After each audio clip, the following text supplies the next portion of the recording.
Okay, let's go. Number 1. The chariot and the wind. You're reading a text that has been excluded from every Bible on earth except one. The Ethiopian Orthodox Church kept it in their canon. The Catholic Church did not. The Protestant churches did not. The Eastern Orthodox churches did not. One tradition on one continent preserved the complete manuscript in Ge'ez, the classical language of Ethiopia, and the rest of the world forgot it existed for 1,000 years, until a Scottish explorer named James Bruce carried 3 copies to Europe in 1773, where scholars opened them and found something they were not expecting. The Book of Enoch is 5 books in one. The section people know, the one that shows up in YouTube thumbnails and podcast titles, is the Book of the Watchers, chapters 1 through 36, which describes fallen angels descending to Mount Hermon, mating with human women, and producing the Nephilim. That is the famous part. That is not what this video is about. This video is about the section almost nobody reads, chapters 72 through 82. Scholars call it the Book of the Heavenly Luminaries, or the Astronomical Book. It contains no fallen angels, no flood narrative, no dramatic rebellion in heaven. What it contains is a detailed technical description of how the sun and moon operate, delivered to Enoch by an angel named Uriel, and written in language that does not sound like scripture. It sounds like an engineering report. Chapter 73, verse 1, R.H. Charles's 1912 translation, still the standard scholarly English edition used by universities and seminaries worldwide. And after this law, I saw another law dealing with the smaller luminary, which is named the moon. And her circumference is like the circumference of the heaven, and her chariot in which she rides is driven by the wind, and light is given to her in definite measure. Sit with that for a second. The moon rides in a chariot. The chariot is propelled by wind, and the light the moon carries is not something the moon generates on its own. It is given to her, rationed to her, in definite measure, by something external. The text describes the moon the way you would describe a vehicle in a maintenance log. It has a chassis, which is the chariot. It has a propulsion system, which is the wind. And it has a consumable resource, which is light, delivered in controlled portions the way you would ration fuel to a fleet on a schedule. There is no praise language in this verse, no invocation, no, great is the Lord who shaped the heavens. The voice is flat and mechanical, like someone writing down how a piece of equipment works. The angel who reveals this system is named in chapter 72, verse 1, Uriel. The book of the courses of the luminaries of the heaven, the relations of each, according to their classes, their dominion and their seasons, according to their names and places of origin, and according to their months, which Uriel, the holy angel, who was with me, who is their guide, showed me. Uriel does not recite mythology. He walks Enoch through the system, the way a facility manager walks an inspector through a building, pointing out which components do what, where each one sits in the hierarchy, and how the schedule runs. Here is what makes this section difficult to dismiss. The astronomical book is the oldest section of 1st Enoch, not the Watchers, not the parables. The mechanical section. Aramaic fragments recovered from the Qumran caves near the Dead Sea, specifically the fragments catalogued as 4Q208, have been dated by paleographic analysis to the late 3rd or early 2nd century BCE. That makes this material older than the Book of Daniel, older than most of the Hebrew prophetic literature that people treat as the deep layer of the Old Testament. A 2014 study published in the Brill academic journal Dead Sea Discoveries confirmed that these fragments contain genuine astronomical knowledge, including Babylonian computational techniques transmitted through Aramaic scribal training, and that the astronomical content predates the narrative and apocalyptic sections of 1st Enoch by centuries. The sections about fallen angels got the attention.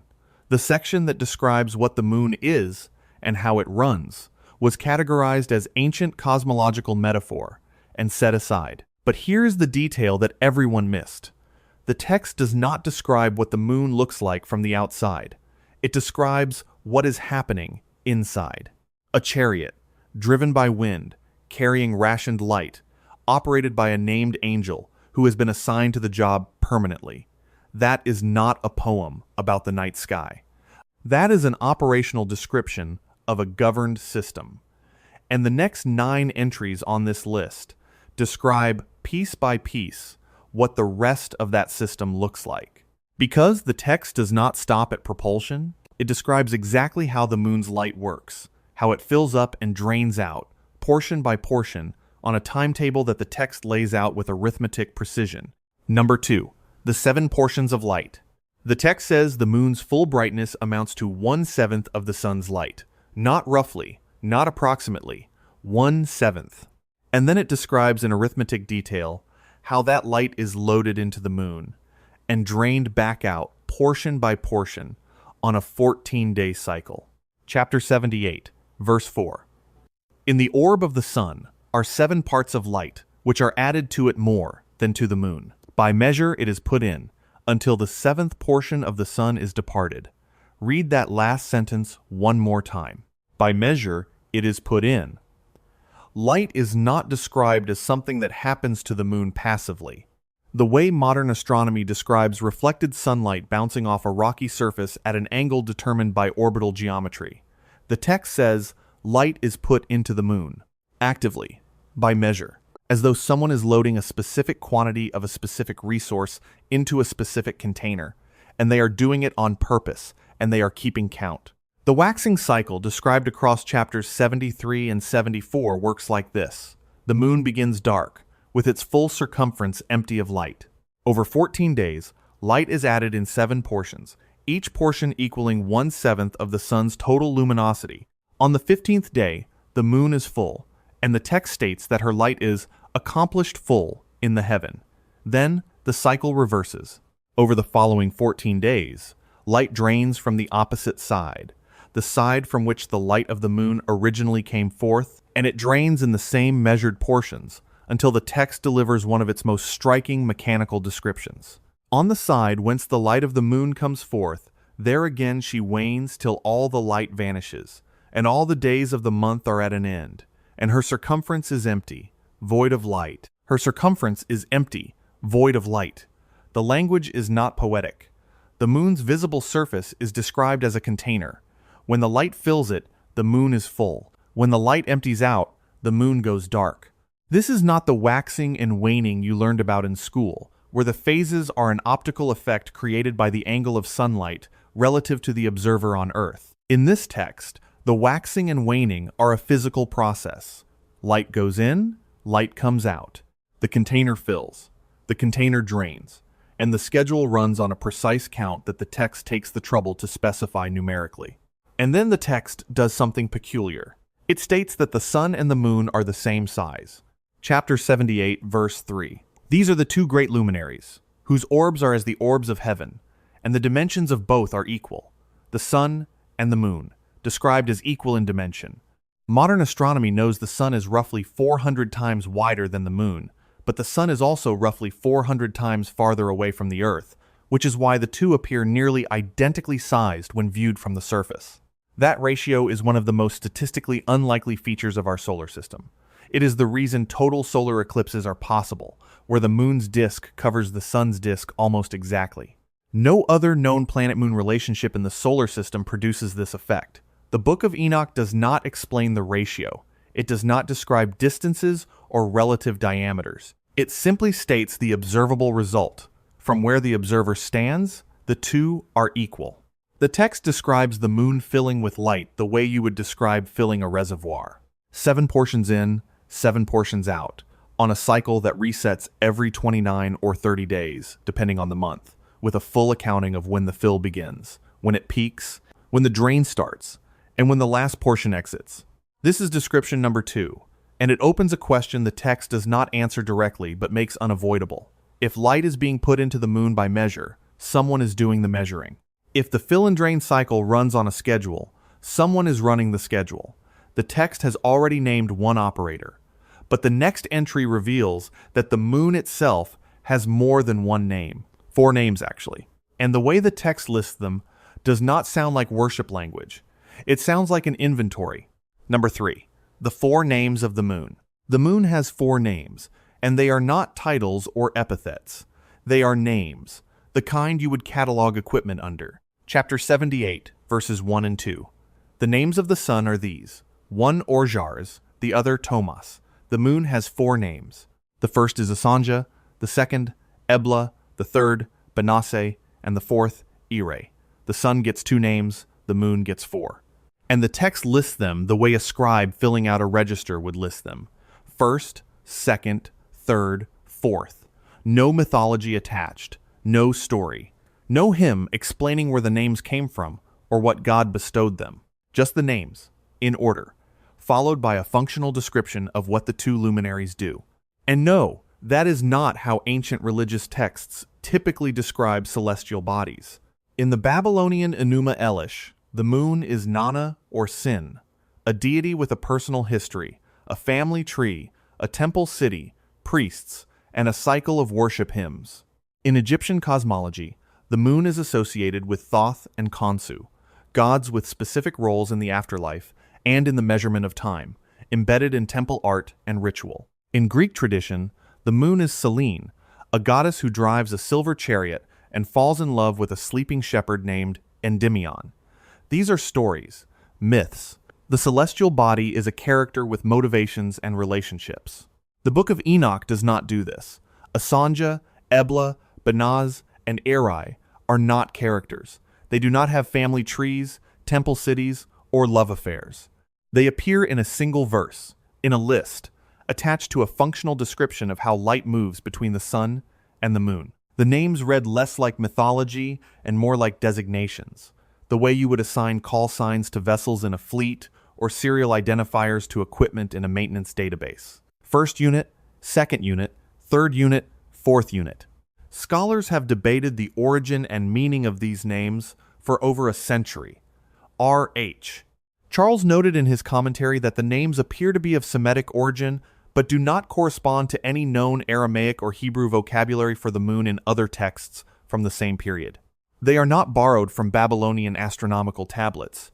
They are not transliterations of Egyptian lunar terms. They appear only here, in this text, in this list, and nowhere else in the surviving ancient record. The sun's 2 names are similarly isolated. Orhares and Tomas do not show up in Sumerian god lists, in Akkadian astronomical tablets, or in the Hebrew Bible. They are unique to 1st Enoch, and they are presented without explanation, as though the reader is expected to already know what the names refer to and does not need the backstory. That absence is what makes the names difficult to explain away. If the Enoch author had borrowed names from an existing tradition, scholars would have found the source by now. They have had over a century to look. The names appear fully formed, with no etymological trail, in a text that otherwise demonstrates detailed familiarity with Babylonian astronomical methods. The author knew the computational traditions of Mesopotamia. The author did not borrow the names from Mesopotamia. Wherever the names came from, it was not from the cultural sources that the rest of the text draws on. What makes this difficult to categorize as simple myth is the context surrounding it. The verse does not stand alone. It sits inside a passage that immediately moves into the 7 portions of light mechanism described in the previous entry, then into the gate system described in the next entry, then into the hierarchy of angelic operators described later. The names are part of an inventory of how the system works, not a list of gods to worship. If you are enjoying this kind of breakdown, where we read the actual text instead of someone's summary of it, subscribe, because the next 7 entries on this list go deeper than most videos on this topic have ever gone. And the next entry goes deeper still, because the moon does not just have names and a fuel system. It has a transit grid, 12 gates cut into the edges of the sky, 6 in the east and 6 in the west, and the moon passes through them on a fixed schedule. The Book of Enoch maps the sky the way an engineer maps a rail network. Number 4. The 12 gates the moon passes through. The Book of Enoch describes 12 gates cut into the edges of the sky, 6 in the east for rising, 6 in the west for setting. And the moon passes through them on a fixed schedule, entering through one gate, exiting through another, shifting which gate it uses depending on the season and the month. Chapter 72, verse 3. I saw 6 portals in which the sun rises, and 6 portals in which the sun sets, and the moon rises and sets. In these portals, and the leaders of the stars, and those whom they lead, 6 in the east and 6 in the west, all following each other in accurately corresponding order. Also, many windows to the right and left of these portals. The text says portals, not sky, not atmosphere, not the gradual curve of a celestial body drifting above a horizon, but portals, openings in the structure of the firmament through which the luminaries pass. And the text does not treat these as metaphorical, it maps them. Each gate corresponds to a position on the horizon, and the text specifies which gate the sun enters during which month, how the daylight hours change as the sun shifts from one gate to another across the year, and how the moon follows a parallel but offset schedule through the same gate system.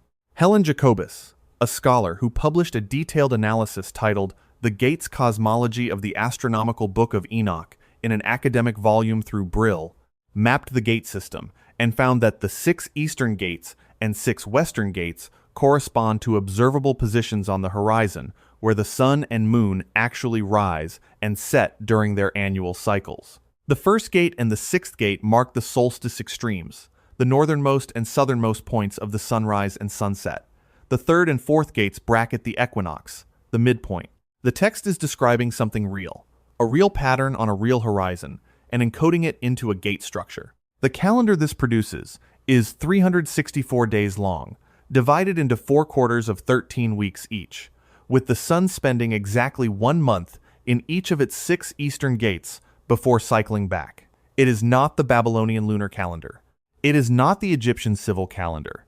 It is the Enochic solar calendar, a system distinct enough from its neighbors that scholars who study it treat it as a separate calendrical tradition. The Dead Sea Scrolls community at Qumran appears to have used this calendar, or something very close to it, as their liturgical calendar, placing them at odds with the Jerusalem temple priesthood, who used a lunisolar system. The precision of the gate assignments is worth pausing on.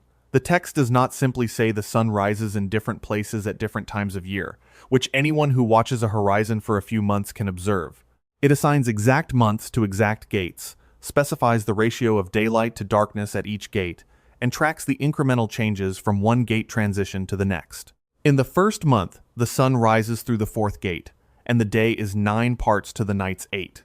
By the 3rd month, the sun has shifted to the 6th gate, and the ratio has adjusted accordingly. The text is describing what amounts to an ephemeris, a timetable of celestial positions, compressed into architectural language. Instead of degrees and coordinates, it uses gates and portions, but it is tracking the same information. But the gates are not just a calendar device. The text describes what happens inside them. The sun's chariot has 12 window openings, from which proceed a flame when they are opened in their season, and from those openings, warmth is diffused over the earth. The gates are not passive openings. They are active structures with components that open and close, that emit heat, that operate on a seasonal schedule. And pay attention to one more detail from that verse, because it explains everything that comes next. The text says, the leaders of the stars and those whom they lead also use these portals. Not just the sun and moon, the stars have leaders, and those leaders lead other entities through the same gate system. The infrastructure is shared. It is not built for one luminary. It is built for all of them, and it is staffed. That staffing is description number 5, because the text names the being who is appointed over the entire system permanently and describes what his job actually consists of. Number 5, Uriel, the permanent governor. Everything described so far, the chariot, the wind propulsion, the light rationing mechanism, the 4 names, the 12-gate transit system, all of it has been infrastructure, components of a system. Now the text names the being who runs it. Chapter 72, verse 1. Enoch is not discovering this on his own. He is being shown.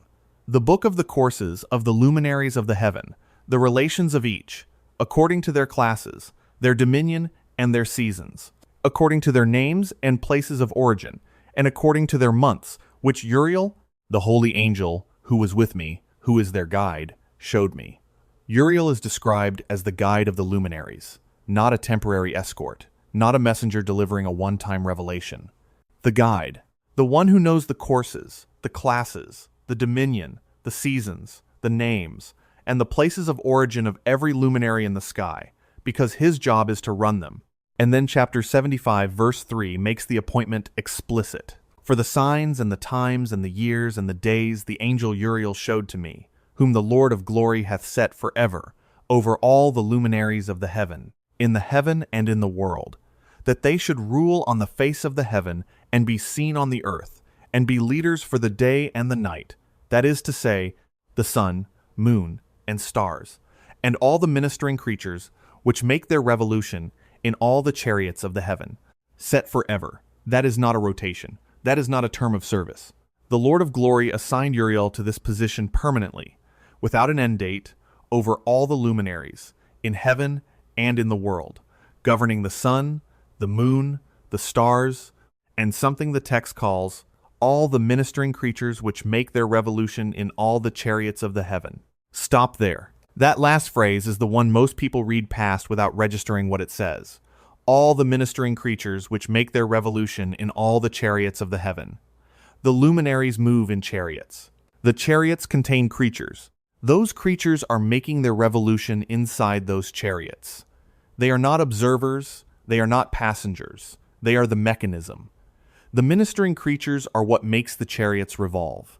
Think about what this verse is actually describing. A permanent governor, Uriel, appointed by the highest authority, overseeing a fleet of chariots that carry the sun, the moon, and the stars. Inside those chariots are creatures whose job is to keep them moving. The chariots travel through a 12-gate transit system. The light inside the moon's chariot is rationed in 7 measured portions. And the entire system runs on a schedule precise enough that the text can specify which gate the sun enters in which month and how the day-night ratio changes at each gate.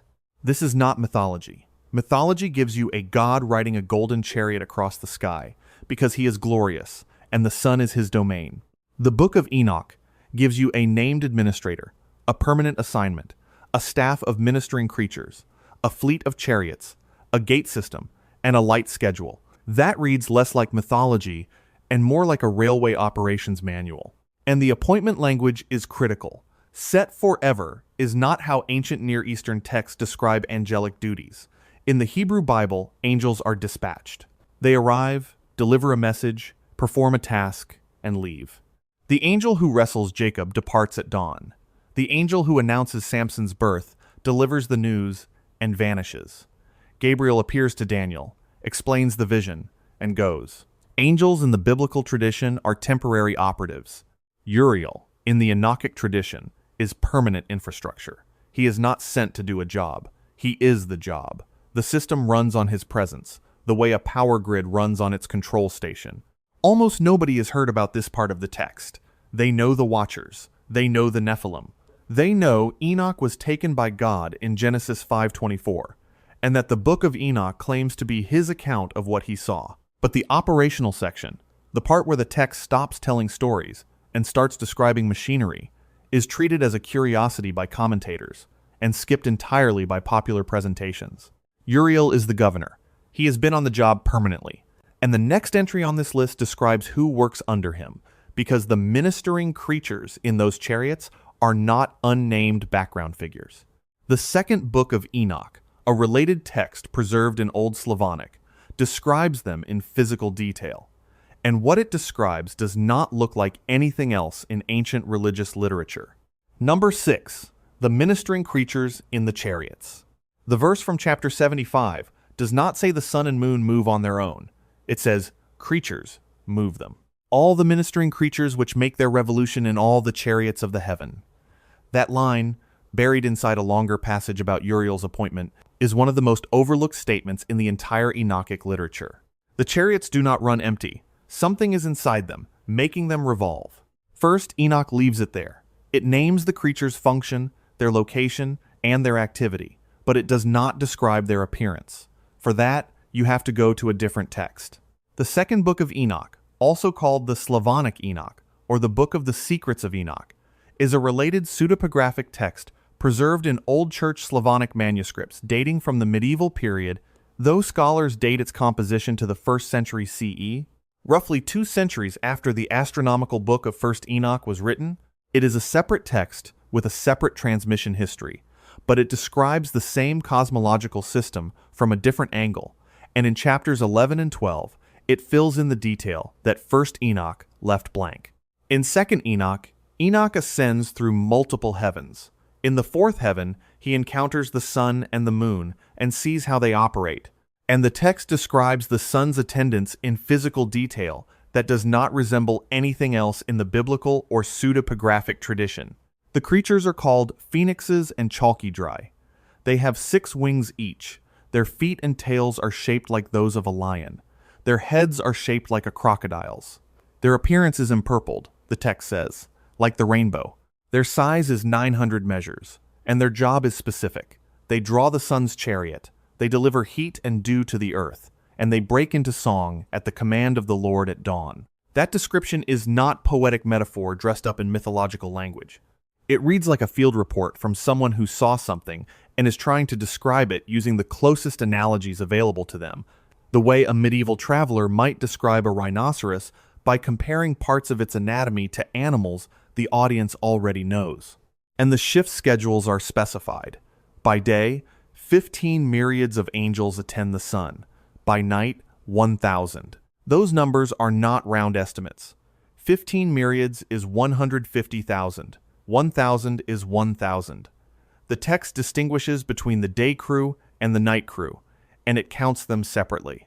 This is workforce management, described in the same text that describes the creatures pulling the chariot and the light being rationed to the moon in 7 portions. This is where the story takes a turn that most people do not expect, because the typical reaction to the phoenixes and chalkidri is either dismissal, ancient people just made things up, or fascination without context. But when you read 2nd Enoch's chariot creatures alongside 1st Enoch's ministering creatures, which make their revolution in all the chariots of the heaven, the 2 texts are describing the same operational layer. 1st Enoch tells you what the creatures do, and 2nd Enoch tells you what they look like. The chariots are not empty vehicles gliding on wind alone. They are crewed. And the crew has a physical description, a shift rotation, and a daily operational protocol that includes atmospheric service delivery. You would think someone would have connected these texts a long time ago, that a field of study that has produced thousands of papers on the Watchers and the Nephilim would have spent comparable effort on the operational sections. It has not. The astronomical book of 1st Enoch and the chariot creature passages of 2nd Enoch are treated as marginal curiosities by mainstream scholarship, studied primarily by historians of ancient astronomy and calendrical systems, not by the theologians and popularizers who shaped the public understanding of the Enochic tradition. The creatures are there, the shift schedules are there, the chariot system is there, and above it all sits a command structure that the next entry describes in detail, because the Book of Enoch does not stop at naming one governor. It names an entire hierarchy, with ranks, with specific jurisdictions, and with individual names. Number 7. The Hierarchy of Thousands. Chapter 82 of the Book of Enoch lists the chain of command, not in general terms, not as a vague reference to angelic hosts. It names the ranks, counts the tiers, and identifies the officers by name. 4 leaders who divide the 4 parts of the year enter first, and after them, the 12 leaders of the orders who divide the months. And for the 360 days, there are heads over thousands who divide the days. And for the 4 intercalary days, there are the leaders which sunder the 4 parts of the year. 4 seasonal commanders, 12 monthly commanders beneath them, heads over thousands dividing the days. And a separate set of leaders handling just the 4 intercalary days, the leftover days that don't fit neatly into the 12-month grid. Even the calendar corrections have their own staff, and the text names them. The 4 seasonal leaders are Milkiel, Helamelech, Melejal, and Narel. Beneath them, a secondary tier, Adnarel, Ejasuzael, and Elomiel. These are not titles. These are names. Individual designations for individual officers holding specific posts in a ranked organizational structure governing the movement of the celestial bodies. Compare this to any other ancient text that describes heavenly beings. The Psalms say he determines the number of the stars and calls them each by name. That is beautiful, and it tells you nothing about who reports to whom. Isaiah describes seraphim with 6 wings, crying, "Holy, holy, holy." Ezekiel describes wheels within wheels, and creatures with 4 faces. Those are visions, symbolic encounters with the divine. They evoke awe. They do not evoke a military-grade staffing table. The Book of Enoch evokes a staffing table. 4 leaders at the top of the year's structure, 12 leaders dividing the months beneath them, heads over thousands managing the daily rotation. The hierarchy descends from the broadest unit of time, the season, down to the narrowest, the individual day, and at each level there is a named officer responsible for making sure that unit of time runs correctly. The text even specifies the positional relationship between the tiers. These heads over thousands are intercalated between leader and leader, each behind a station. Intercalated, positioned between the senior leaders in specific stations.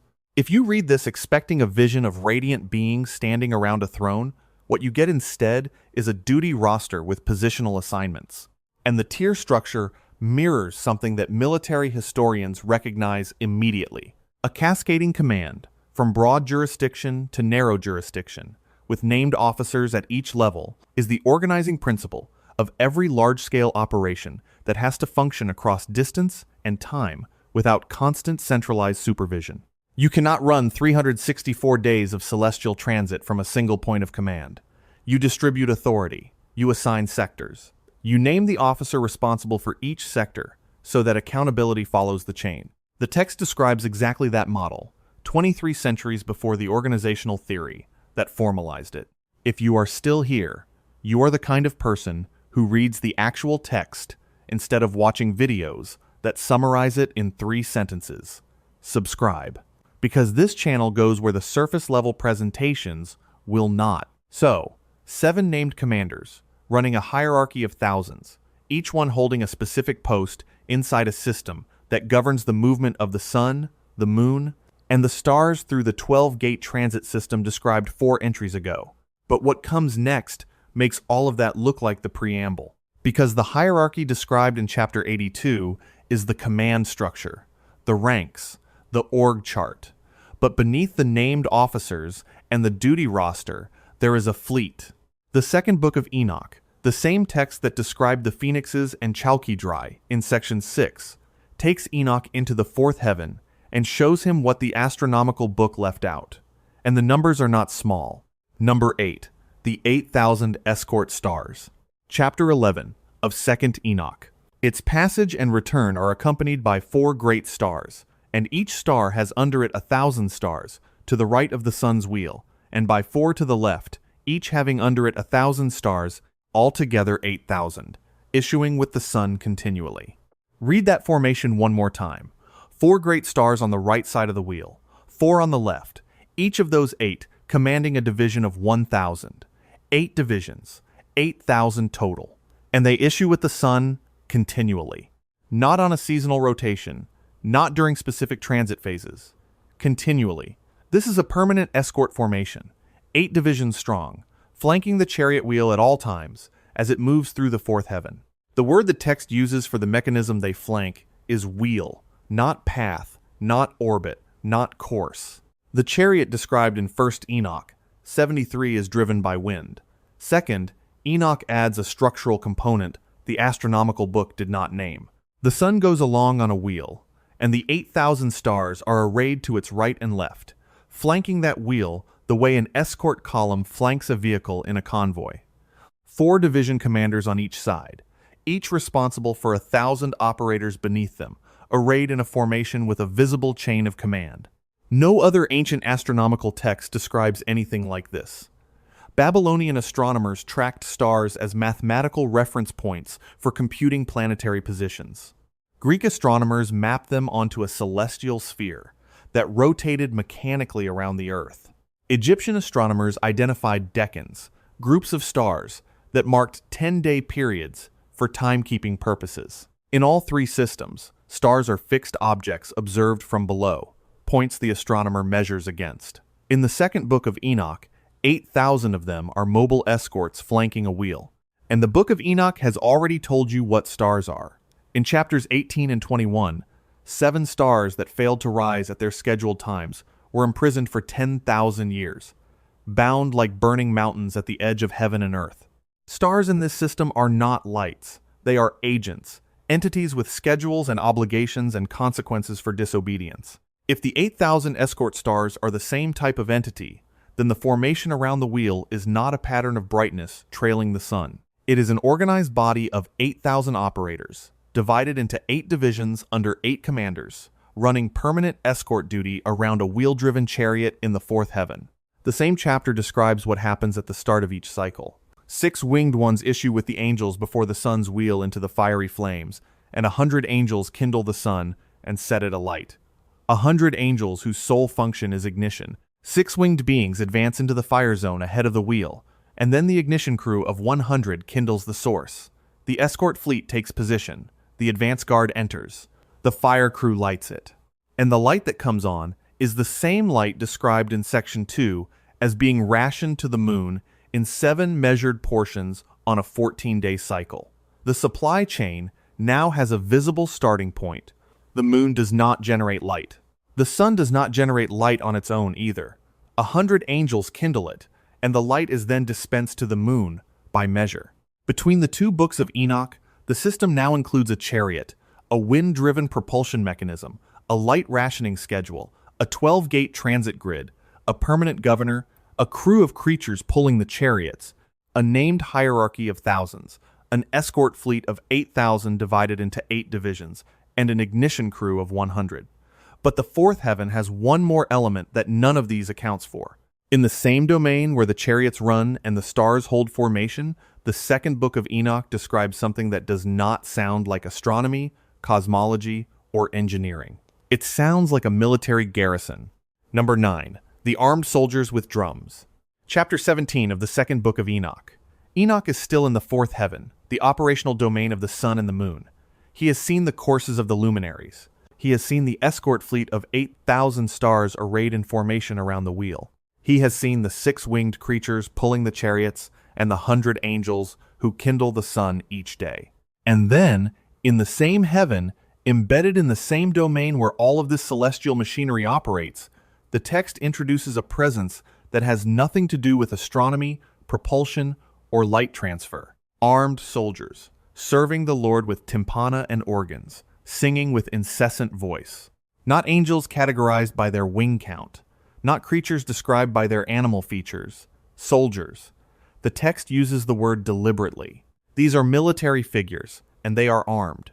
Their service involves 2 things that do not, on first reading, seem to belong in the same sentence: weapons and musical instruments.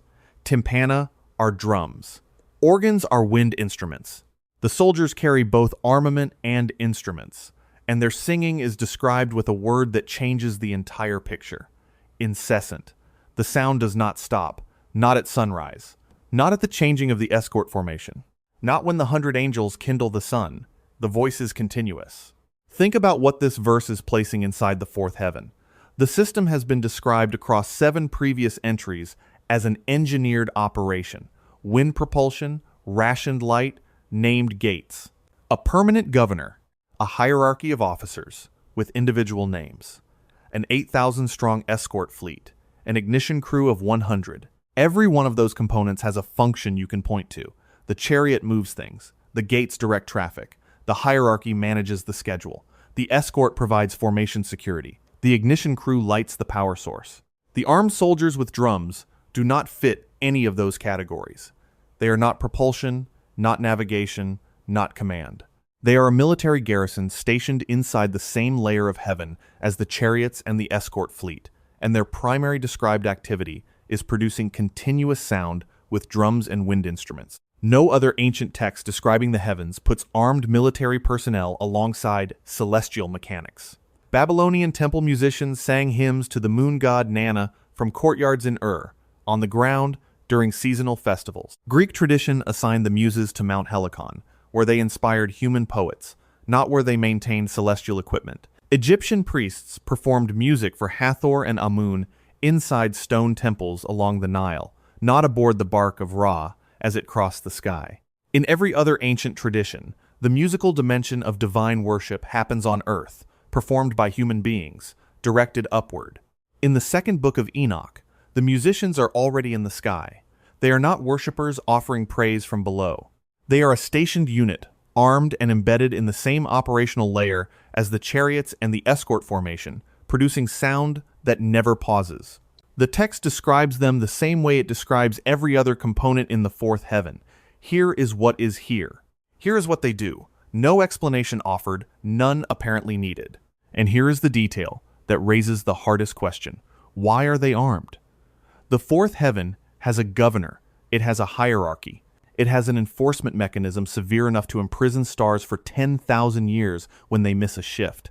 If the system is already governed and policed at that level, what does the garrison defend against? The text does not say. It presents the soldiers the way it presents the wheel, the escort fleet, and the ignition crew, as a fact of the system's architecture. They are there. They carry weapons. They play drums. They sing without stopping. Whatever purpose that serves, it is built into the operating system the same way every other component is.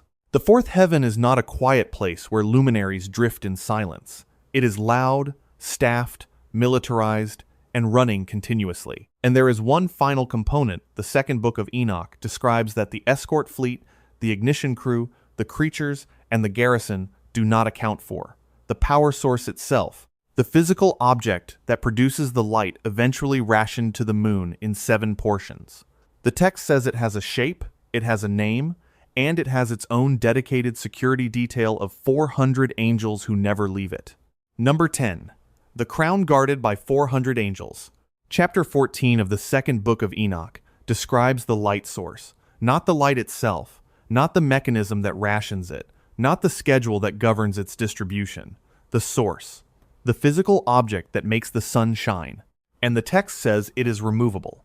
The crown of its shining is in heaven with the Lord, and guarded by 400 angels, while the sun goes round on wheel under the earth, and stands 7 great hours in night, and spends half its course under the earth. When it comes to the eastern approach in the 8th hour of the night, it brings its lights, and the crown of shining, and the sun flames forth more than fire. Read that passage one more time. The sun has a crown. The crown is what produces the shining. And the crown is not a permanent feature of the sun the way the core of a star is a permanent feature of a star. The crown is kept in heaven with the Lord. It is guarded by 400 angels. The sun goes under the earth at night without it, spending 7 hours in darkness. And when it returns to the eastern horizon, it retrieves its crown and flames forth more than fire. The light source is a detachable component, guarded by a dedicated security detail. 400 angels, not a symbolic number, not a vague reference to a heavenly host. 400, specified the same way the text specifies 8,000 escort stars and 100 ignition angels and 15 myriads of daytime attendants. Each number in this system is counted and assigned, and 400 of those angels have one job: guard the crown while the sun is not carrying it. Think about what that means for the moon. Section 2 described how the moon's light is rationed in 7 portions, put in by measure, filled over 14 days, and drained over 14. The light the moon carries is not its own. It comes from the sun. And now the text is saying the sun's light is not its own either. The sun's light comes from a crown, a physical object stored in heaven and protected by 400 guards. The supply chain runs deeper than the first 9 entries suggested. The moon receives measured light from the sun. The sun receives its fire from a crown. The crown is kept under permanent guard by 400 angels. Pull the crown and the sun goes dark. Pull the sun's light and the moon empties out. The crown also explains something the astronomical book implied, but did not state directly. In 1st Enoch, the sun is described as passing through gates, entering from the east and exiting to the west. But the text never explains what happens to the sun between sets and rises. 2nd Enoch does. The sun goes under the earth on a wheel. It spends 7 hours in night, and the crown, the part that produces the light, is not with it during that journey. The crown stays in heaven, guarded, until the sun comes back around to the east and retrieves it. The light is not on during the transit. The power source is stored separately from the vehicle. This is the 10th description, and it is also the deepest layer. The chariot is the vehicle. The wind is the propulsion. The gates are the transit grid. Uriel is the governor. The creatures are the crew. The hierarchy is the command structure. The escort fleet is the formation guard. The garrison provides the armed presence. And the crown is the power source, stored in heaven, guarded by 400 angels, attached to the sun for its daytime pass, and removed during the 7 hours the sun spends traveling beneath the earth. Every one of these details comes from a text that was excluded from every major Bible on earth, except one, The Ethiopian Orthodox Church preserved 1st Enoch as canonical scripture for over 1,000 years, while every other Christian tradition set it aside. The second book of Enoch survived in Old Church Slavonic manuscripts, copied by Eastern European scribes. Between the two texts, the system described in this video has named operators, shift schedules, military formations, an ignition crew, a detachable power source, and a 400 angel security detail. And the section that reads like an engineering manual for the sky is the section that almost no one has read. Tell me where you are watching from in the comments. And if this is the first time you have read the actual text instead of someone else's summary of it, subscribe, because this channel reads the primary sources.